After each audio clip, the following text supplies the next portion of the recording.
In the early 2000s, the British National Health Service faced pressures that were widely recognized across the system.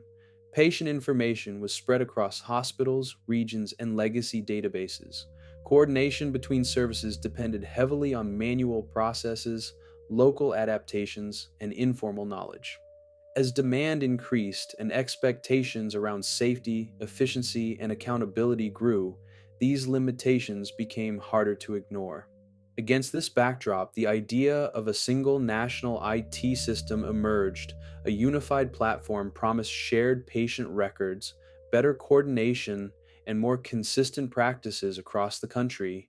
For an organization as large and complex as the NHS, this appeared to be a structural solution to structural problems. The technology was available, funding had been approved, and the project was led by experienced professionals working within established public institutions.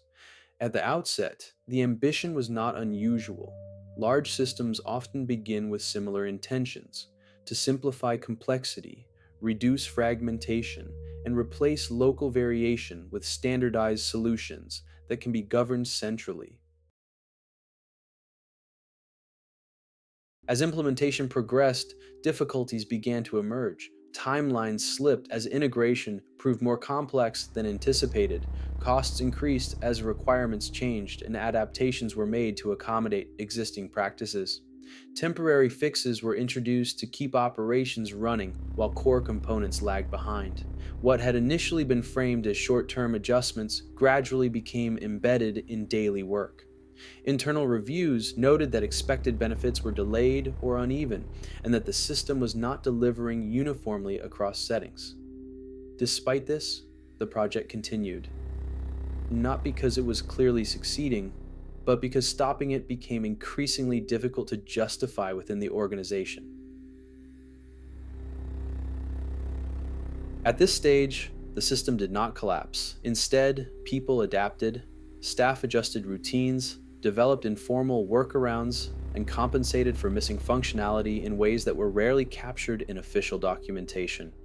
Human effort increasingly substituted for technical design, allowing the system to function despite its limitations. Problems accumulated gradually rather than appearing all at once. A delayed feature here, a partial rollout there, and integration deferred to a later phase.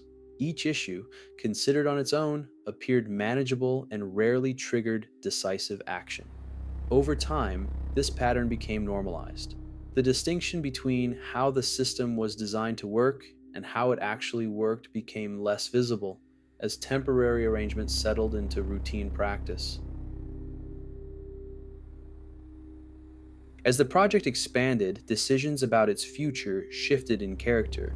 Stopping the system was no longer primarily a technical question, it became a social and organizational one.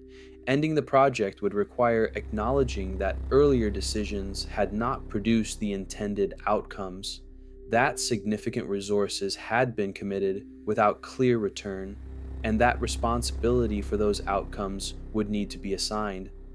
These costs were concentrated and visible.